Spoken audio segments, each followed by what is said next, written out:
Zoe picked up a ping pong paddle and studied it like she was deciding who she wanted to whack first. This monster, this bane of Olympus. I have hunted at Lady Artemis's side for many years, yet I have no idea what this beast might be. Everybody looked at Dionysus. I guess because he was the only god present, and gods were supposed to know things. He was flipping through a wine magazine, but when everyone got silent, he glanced up. Well, don't look at me. I'm a young god, remember? I don't keep track of all those ancient monsters and dusty titans. They make for terrible party conversation. Chiron, I said, you don't have any ideas about the monster? Chiron pursed his lips. I have several ideas, none of them good, and none of them quite make sense. Typhoon, for instance, could fit this description. He was truly a bane of Olympus. Or the sea monster Keto. But if either of these were stirring, we would know it. They are the ocean monsters the size of the skyscrapers. Your father Poseidon would already have sounded the alarm. I fear this monster may be more elusive, perhaps even more powerful. That's some serious danger you're facing, Connor Stoll said. I liked how he said you, and not we. It sounds like at least 2 of the 5 are going to die.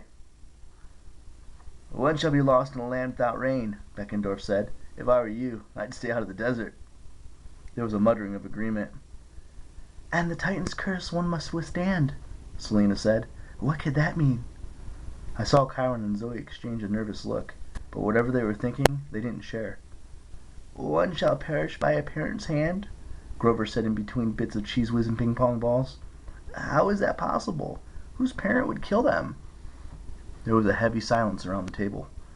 I glanced at Thalia and wondered if she was thinking the same thing I was.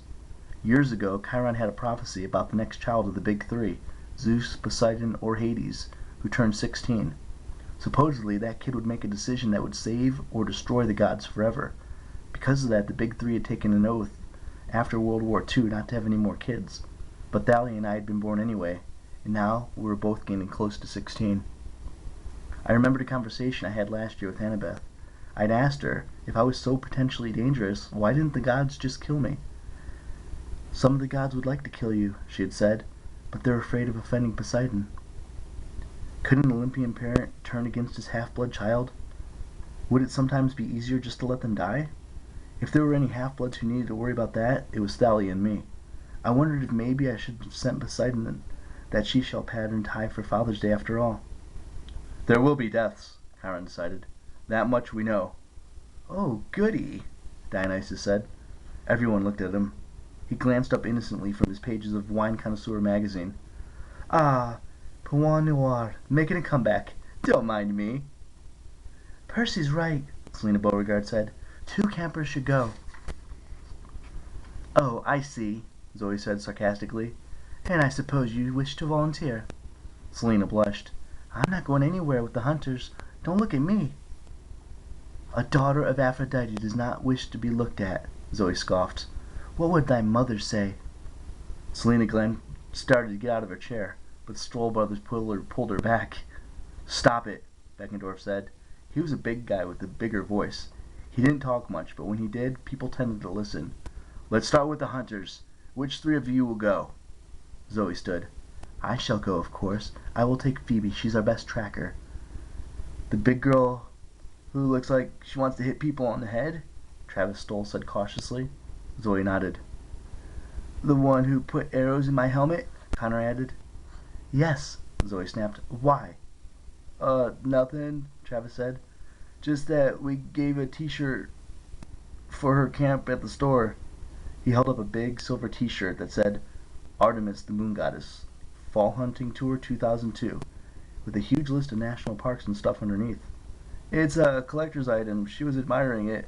You want to give it to her? I knew the Stolls were up to something. They always were. But I guess Zoe didn't know them as well as I did. She just sighed and took the shirt. As I was saying, I will take the Phoebe. I wish Bianca to go also. Bianca looked stunned. Me? But I'm so new. I wouldn't be any good. You will do fine, Zoe insisted. There is no better way. Bianca closed her mouth. Zoe insisted again. You will prove yourself. I felt kind of sorry for her. I remembered my first quest when I was 12. I'd felt totally unprepared. A little honored, perhaps, but a lot resentful and plenty scared. I figured the same things were running around Bianca's head right now.